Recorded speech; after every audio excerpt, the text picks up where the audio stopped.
한 주간도 평안하셨지요? 오늘도 세속성자 수요 예배에 사도행전의 세속성자들의 이야기를 같이 나누겠습니다.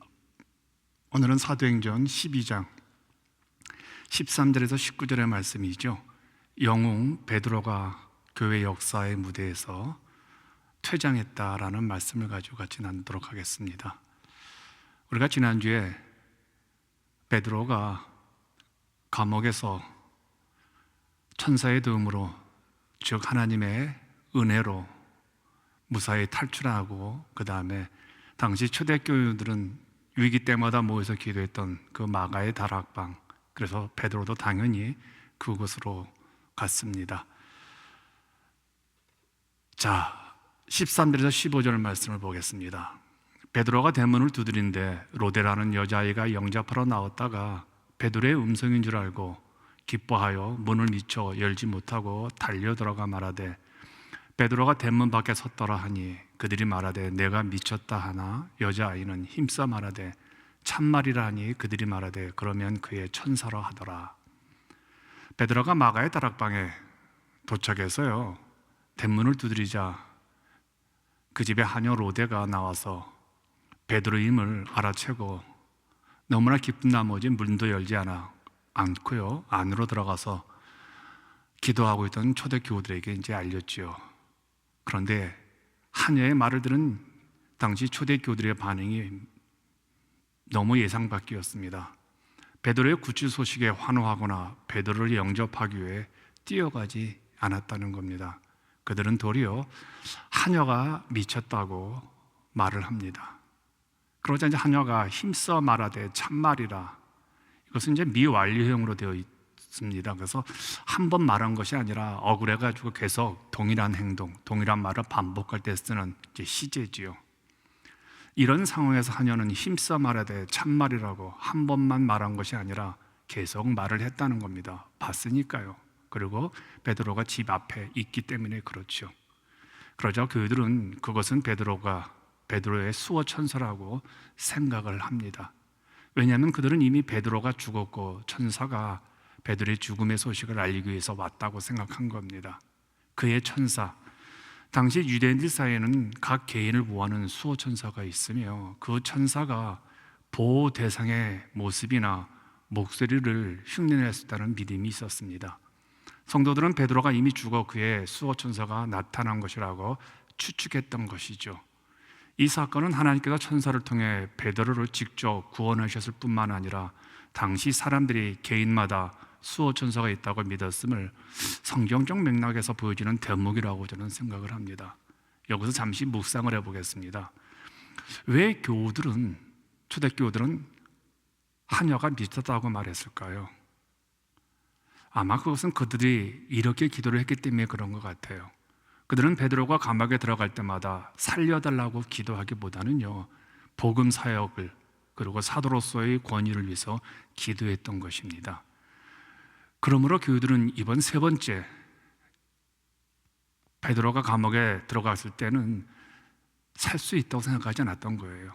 두 번이나 구출받았는데 이 세 번째는 순교했을 것이라고 이제 자기들의 기도 응답이 되었다고 생각을 한 것이죠. 베드로가 영원한 예수님의 증인으로서 죽음을 맞이할 수 있도록 기도했던 그들이 베드로가 살아 돌아왔단 말이 믿어지지가 않는 것이죠. 16절을 보십시다. 베드로가 문 두드리기를 그치지 아니하니 그들이 문을 열어 베드로를 보고 놀라는지라. 베드로가 계속 문을 두드리자 이제는 그들이 와서 문을 열고 놀랍니다. 왜 놀랐을까요?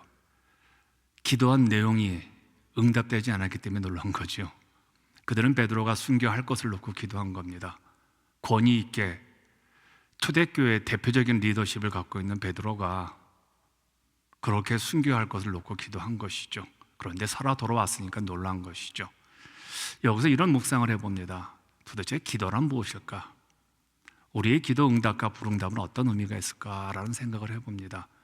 사도행전 4장 29절과 30절에 보면요, 베드로가 처음 감옥에 갇혔을 때 그들의 기도 내용은 너무 달랐습니다.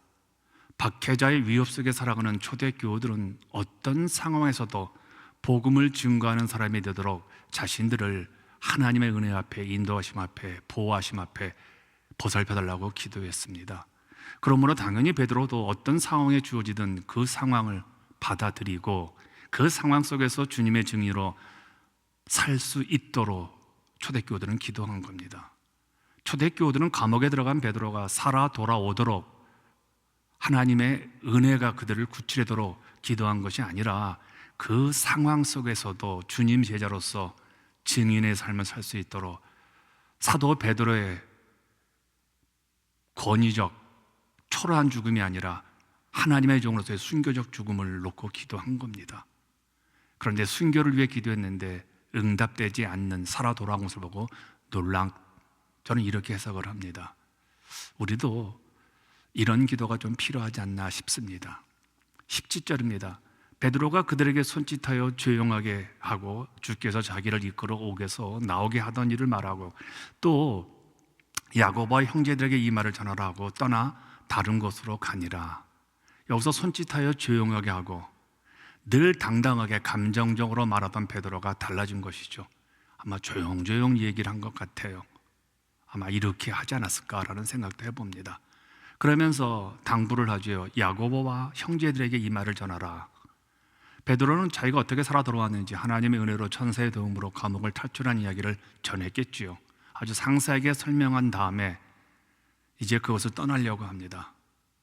그리고 그 자리에 없던 다른 초대 교우들에게도 자신의 이야기를 전해줄 것을 당부하면서 야고보와 형제들에게 말해달라고 이제 부탁을 합니다. 여기서 이런 묵상을 해봤습니다. 그냥 형제라고 하면 되는데 우리 기독교인은 그리스도인들은 형제 자매라고 하잖아요. 근데 굳이 야고보라는 이름을 왜 앞에 빼서 언급했을까라는 생각을 해봅니다. 아마도 야고보가 초대교회 리더임을 아마 강조하는 것 같아요. 그러니까 초대교회 리더이기 때문에 그에게 문안 인사를 하는 거, 그리고 자기의 소식을 전해달라고 당부하는 것 같아요. 그렇다면 이 야고보는 누구일까요? 예수님의 제자 중에 야고보의 이름은 사도 요한의 친형제 세베대 아들 야고보가 있죠. 첫 번째 순교자죠. 알페의 아들 야고보가 두 번째죠. 물론 그에 대한 기록은 없습니다. 세 번째, 이 야고보는 제3의 야고보인데 마태복음 13장 53절과 55절에 예수님의 가족이 소개되고 있을 때 아마 예수님의 첫째 남동생 이름이 야고보입니다. 바로 그 이름, 그가 야고보죠. 이제 다른 곳으로 가니라. 베드로가 마가의 다락방으로 간 시각은 한밤중이었을 겁니다. 베드로는 한순간도 지체하지 않고 이제 예루살렘을 떠나 다른 곳으로 갑니다. 어디로 갔을까요? 이후부터 베드로의 소식은 전해지지 않습니다. 물론 사도행전 15장에 잠시 예루살렘 종교회의에 나타난 것을 제외하고는 이제부터 성경에 더 이상 베드로의 행적이 소개되지 않고 있습니다. 그러므로 12장에 다룬 것은 베드로가 이제 초대교회 역사의 무대에서, 아니 예루살렘에서, 유대 땅에서 사라졌다는 의미입니다. 근데 여기서 이런 생각을 해봅시다. 감옥에서 탈출한 엄청난 간증을 경험한 베드로가 과연 이런 환경에서 이렇게 소리 없이 찬란하게 스포트라이트를 받을 수 있는 이 영광의 자리를 떠날 수 있겠냐는 거예요. 이제 막 간증하며 돌아다녀야 합니다. 엄청난 간증을 소유했잖아요. 천사의 도움, 16명에 걸었던 로마 군인들의 피해서 조용하게 사라진 이 간증이 엄청난 센세이션을 그 당시 일으켰을 거예요. 그런데 왜 그런 간증을 하면서 스포트라이트 받지 못했을까요? 아니, 왜 안 했을까요? 예수님의 수제자로서 더 큰 영광을 받을 수 있을 것이죠. 믿음의 고백으로 교회의 정의가 내려졌잖아요. 반석 위에 내 교회를 세우리라 하신 주님의 교회의 정의, 오늘까지도 교회의 정의를 베드로의 고백 위에서 나타났잖아요. 그리고 사도행전 3장에서 성전 미문에 안진뱅이를 일으키고요, 요바에서 죽은 자를 살렸잖아요. 고넬료에게 이방인에게 최초의 침례를 주고요. 이 엄청난 사건의 주인공인 베드로가 사라진 겁니다. 조용히 역사의 무대에서 사라진 겁니다. 묵상을 한번 해봅니다. 이건 굉장히 중요한 의미인 것 같아요. 이건 어떤 의미가 있을까요? 아마 첫 번째로 지금까지 초대교회 중심 세력이 히브리파 유대인에서 이제 헬라파 유대인으로 바뀌었음을 보여준다고 저는 생각합니다. 그리고 상징적인 그 리더십이 유대인 베드로에서 헬라파 바울로 이제 바뀐다는 것이죠. 예루살렘 교회에서 안디옥 교회로 주체 세력이 이제 바뀌는 겁니다. 두 번째는 이런 영적인 의미를 제가 발견합니다. 앞은 내가 치장하지만 뒤는 사람들이 치장해 주는 것 같습니다. 진정한 사람의 평가는요, 그의 뒷모습을 보고 해야 한다고 하죠. 그가 물러날 때의 모습이죠. 은퇴 후의 모습이죠. 말은 우리가 이렇게 하지만 참 물러날 때 아름답지 못한 것들을 많이 보게 되어지죠. 은퇴할 때 참 비성서적인 모습을 우리는 많이 보게 되어지죠. 교회가 시끄러운 여러 가지 이유가 있지만 바로 이런 모습 아닐까요? 퇴장할 때 그 뒷모습이 아름답지 못한 것이요. 한 인간의 참모습은 내 손이 닿지 않는 뒷모습인 것 같아요. 베드로는 늘 예수님의 등을 보고 살았던 인물이잖아요. 그러게 그는 등을 우리에게 보여주면서 등에 사람이 될 것을 요구하죠. 오늘 나의 퇴장은 역사의 무대에서, 교회의 무대에서 나의 퇴장은 어떤 모습일까요? 우리 한번 좀 베드로를 보면서 고민할 필요는 있는 것 같습니다. 18절입니다. 날이 새매 군인들은 베드로가 어떻게 되었는지 알지 못하여 적지 않게 소동하니 베드로가 밤중에 탈옥하고 날이 밝자 매우 놀라고 당황했습니다. 그럴 수밖에 없는 것이 16명이 되는 군인들이 날이 새도록 몰랐다는 겁니다. 그리고 베드로와 같이 묶여있던 같이 잠자는 병사들도 몰랐다는 거, 이게 말이 됩니까? 기가 막힌 일이죠. 그래서 날이 밝아서 소동이 난 것을 보면 베드로를 지키던 군인들이 베드로가 나갔음에도 계속 잠을 잤다고 생각합니다. 그리고 근무 교대 시간이 되어서야 비로소 베드로가 없어진 것을 알게 되었다는 것이죠. 베드로의 탈옥이 얼마나 간밤에 조용하게 신비스럽게 정격적으로 기적적으로 이루어졌는지 우리는 짐작할 수 있습니다. 19절입니다. 헤롯이 그를 찾아도 보지 못하매 파수꾼들을 신문하고 죽이라 명하니라. 헤롯이 유대를 떠나 가이사라로 내려가서 머무니라. 죽이라 명하니라. 헤롯은 파수꾼들을 죽여버립니다. 당시 로마의 법에 의하면요, 죄수를 놓치면요 파수꾼이 대신 사형을 받도록 되어 있었습니다. 바울과 실라가 빌립보 감옥에 갇혀 있다가 기적으로 착고해서 풀려나자 빌립보 옥의 간수가 자결하러 했던 것도 이런 이유 때문이라고. 그래서 그는 바울이 없어지자, 실라가 없어진 것을 알고 자살을 하려 했던 것이죠. 그렇다면 오늘 본문에서 몇 명이 죽었을까요? 16명 다 죽을 수도 있습니다. 왜냐하면 4명씩 3교도를 하니까요. 그러니까 16명이 베드로를 지킬 수 있었으니까요. 아니면 그날 당직이었던 옆에서 자는 2명과 옥문을 지키고 있던 2명, 4명이 죽을 수도 있겠죠. 그런데 이런 생각을 해봅니다. 하나님께서는 단 한 명의 베드로를 살리기 위해서 최소한 4명의, 이렇게 표현합니다, 무고한 생명과 바꾸실 정도로 베드로의 생명이, 베드로의 사역이 귀하게 여겨졌다는 겁니다. 4명의 생명이 불필요하다는 것이 아닙니다. 4명의 생명의 그 귀한 가치보다도 베드로의 생명, 앞으로 베드로가 해야 할 일, 베드로의 사역이 더 중요하지 않았나, 저는 그렇게 생각을 합니다. 그래서 이것을 경험한 베드로가 베드로전서 1장 5절과 6절에서 이렇게 고백을 합니다. 너희는 말세에 나타내기를 예비하신 구원을 얻기 위하여 믿음으로 말미암아 하나님의 능력으로 보호하심을 받았느니라. 베드로만 보호하심을 받는 것이 아니라 우리 모두도 이런 환경이라면 하나님의 보호를 받게 된다는 것이죠. 그래서 베드로는 애꿎은 사람의 생명에 대해서 따질 목이 없다고 생각한 것 같아요. 그건 자기 수준의 고민이 아니라 생각한 것 같아요. 중요한 것은 자신의 생명과 파수꾼의 생명을 바꾸실 정도로 자신을 사랑하신 그 하나님 앞에 감사하고 감격하고 응당 이렇게 살려진 자신의 생명을 하나님의 영광과 교회의 영광을 위해서 더욱 불꽃같이 살겠다고 다짐했던 것 같아요. 그래서 이렇게 자기 생명을 완벽하게 보호하시는 하나님의 능력을 체험했기에 베드로는 어떤 시련도 앞으로 그에게 온다 할지라도 두려워하지 않고 자신을 믿지 않고 하나님만 신뢰하고 하나님만 바라보면서 이제 나갔던 것이라고 저는 생각을 합니다. 보세요. 베드로는 이후부터 하나님의 이런 강력한 사랑과 인도에 힘입어서 어떤 환경에도 흔들리지 않는 믿음의 신실함으로 살아갔던 것이죠. 여기서 이제 깊은 묵상을 한번 해보십시다. 우리 자신에게 한번 돌아와 보십시다. 물론 많은 분들이 이렇게 질문합니다. 어떻게 한 사람 베드로를 살리기 위해서 이 많은 사람들의 무고한 생명을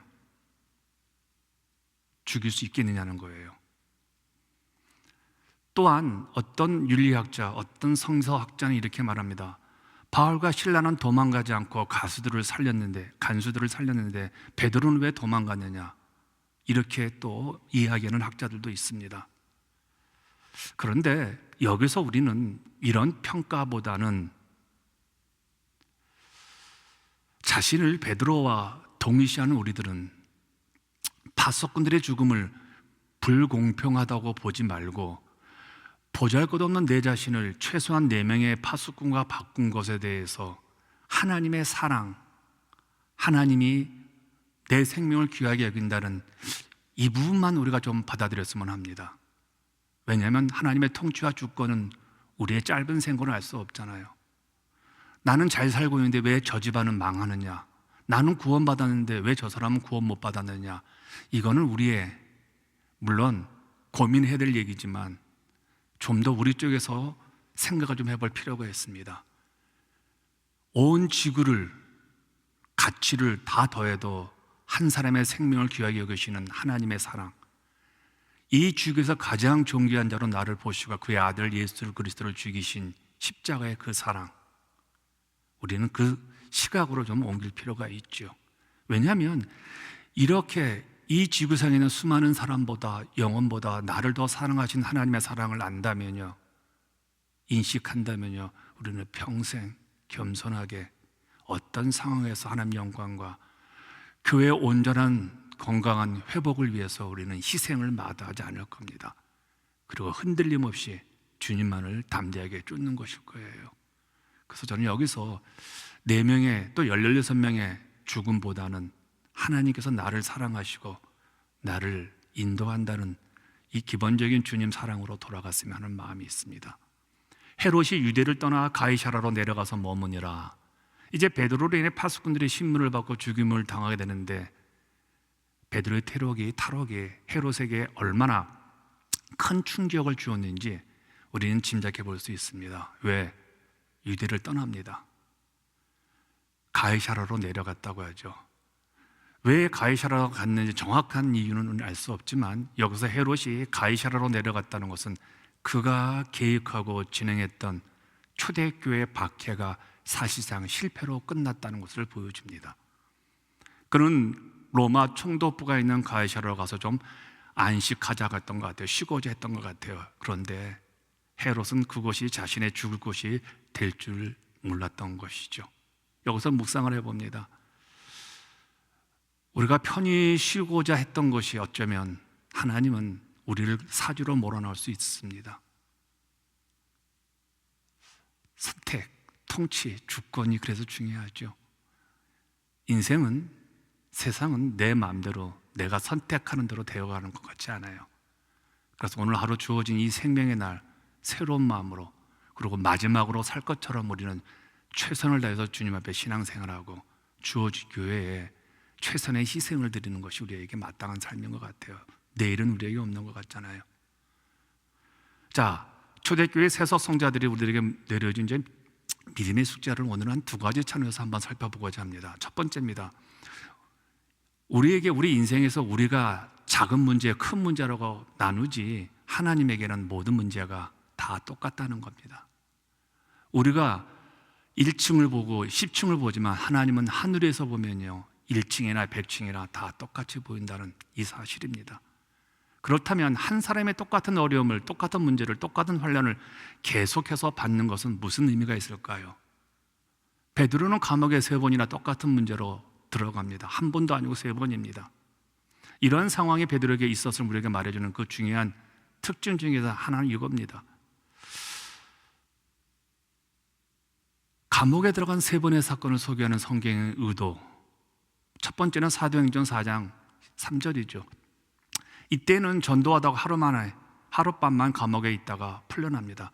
두 번째는 5장 18절이죠. 이때는 종교 지도자들의 미움과 시기를 받아서 감옥에 들어갔지만 역시 이때도 풀려납니다. 세 번째는 12장 오늘 본문의 사건이죠. 지난주의 사건이죠. 이 세 번째 투옥이 제일 어렵습니다. 그런데 가장 극적인 탈출로서 이 세 번째 사건이 마무리되어집니다. 첫 번째 풀려났습니다. 두 번째 풀려났습니다. 세 번째 풀려났습니다. 상황은 다 틀립니다. 세 번째가 가장 어렵습니다. 그럼에도 불구하고 세 번째도 탈출을 합니다. 어느 누구도 감히 상상할 수 없는 방법으로 하나님께서 탈출을 시킨 것이죠. 베드로는 감옥에서 3번이나 투옥되는 환난을 계속 겪었지만 결과는 항상 똑같은 것으로 감옥에서 나왔다는 것, 우리가 한번 좀 생각해 보아야 합니다. 이 얘기입니다. 도식입니다. 감옥에 들어가면 베드로는 반드시 나온다는 겁니다.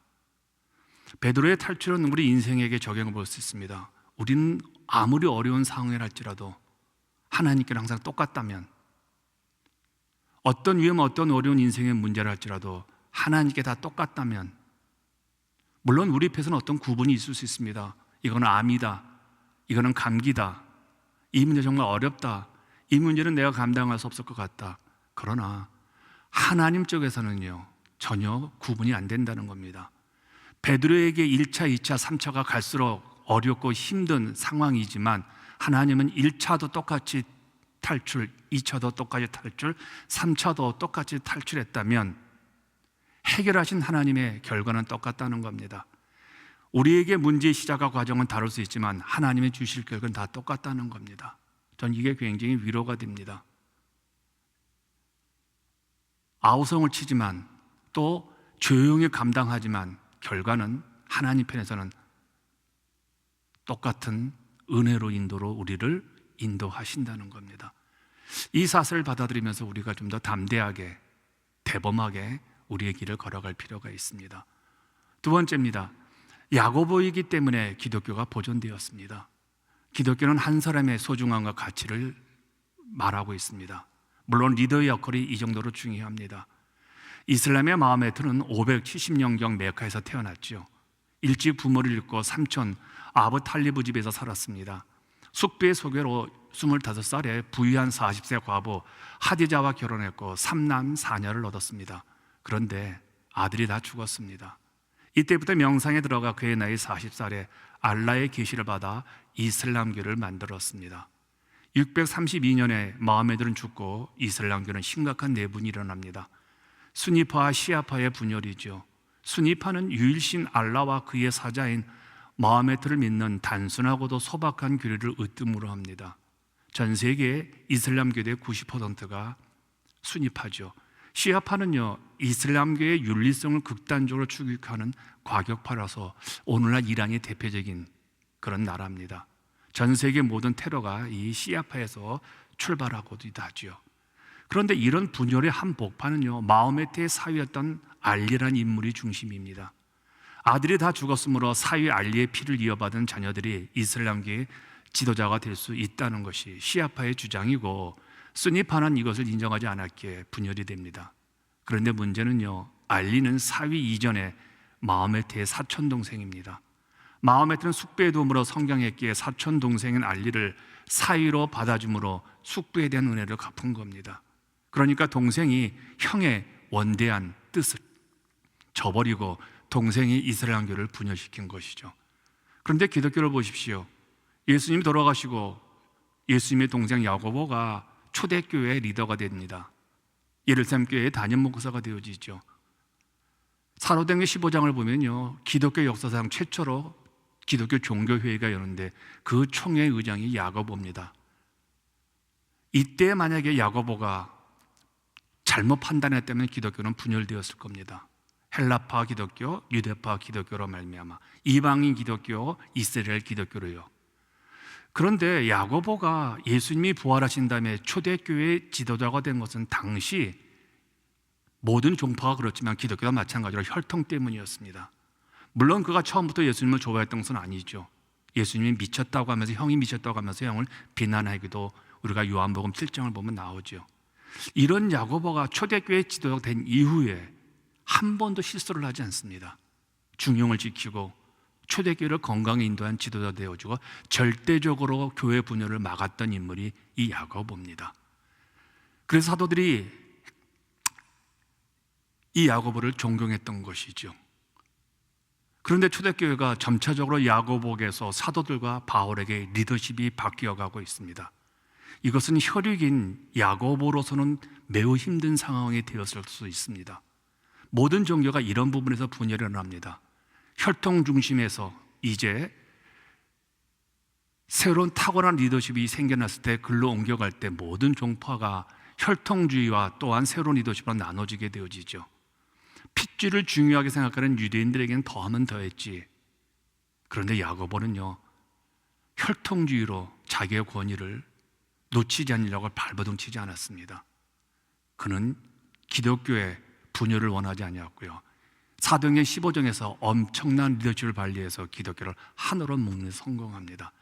그래서 오늘날 기독교가 이렇게 하나가 되었고 한 교리와 한 신앙을 갖게 된 것이죠. 여기에 지대한 공을 한 게 야고보입니다. 여러분, 우리도 이런 역할을 할 수 있습니다. 내 역할로 교회가 분열될 수 있습니다. 내 역할로 성도들을 이간질할 수 있습니다. 그러나 내 역할로 교회를 하나 되게 하고 더욱 단결하게 되어지고 하나님의 공동체로 만들어갈 수 있다는 거예요. 한 사람의 역할을요, 과소평가하지 마십시오. 여러분이 교회를 살릴 수 있고 여러분이 교회를 회방 놓을 수 있고 분열시킬 수 있다는 것이죠. 그만큼 기독교는 한 사람의 중요시, 특별히 한 사람의 리더십에 대한 기능을 굉장히 강조합니다. 너무 기독교가 요즘 분열되죠. 우리 야고보의 리더십을 배울 때입니다. 다 내려놓으시고 교회만 보십시오. 주님만 바라보십시오. 그러면 해결책은 단 하나입니다. 성령이 하나 되게 하신 것을 우리 스스로가 하나 되려고 하면 안 된다. 이미 우리는 하나가 되었습니다. 어떤 방식으로도 교회는 하나 될 수 없습니다. 이미 하나 됐는데요, 예배를 통해서 하나 됩시다, 기도함으로 하나 됩시다, 아닙니다. 그걸 잘못하면요 자기의 주도권으로 넘어갑니다. 교회는 이미 하나 되게 하신 것을 힘써 지키기 위해서 온유하고 절제하고 그런 겁니다. 내가 하나 되려는 주동 세력이 되어서는 안 됩니다. 야고보를 보십시오. 오늘날 교회는 야고보가 필요한 때라고 생각합니다. 이제 세속성자로서 우리들이 해야 할 기도 숙제입니다. 첫 번째입니다. 우리들의 문제가 크고 작고 불가능하거나 가능한 것은 우리들이 나눈 것이지 그것을 해결하신 하나님께서는 결과가 하나입니다. 축복이고 은혜이고 인도하심입니다. 그러므로 믿는 자들에게 결과가 다 똑같다는 것을 믿고 힘들고 어려운 이 상황을 잘 이겨내시어서 하나님의 결과에 동일한 축복에 동일한 은혜를 누리시길 바랍니다. 두 번째입니다. 한 공동체를 분열시키고 단결시킨 것은 바로 내 역할, 특별히 리더십 달려 있습니다. 기독교는 늘 단결하고 공동체의 건강을 회복하는 리더십의 역할을 강조했습니다. 그런 분들의 이야기가 성경의 믿음의 사람들의 이야기입니다. 오늘도 우리도 교회에 그런 역할, 그런 일을 감당할 수 있도록 우리 한번 이 시간 오늘 말씀을 놓고 간절히 같이 기도하십시다. 다음 수요일에 뵙겠습니다. 함께 같이 기도합니다.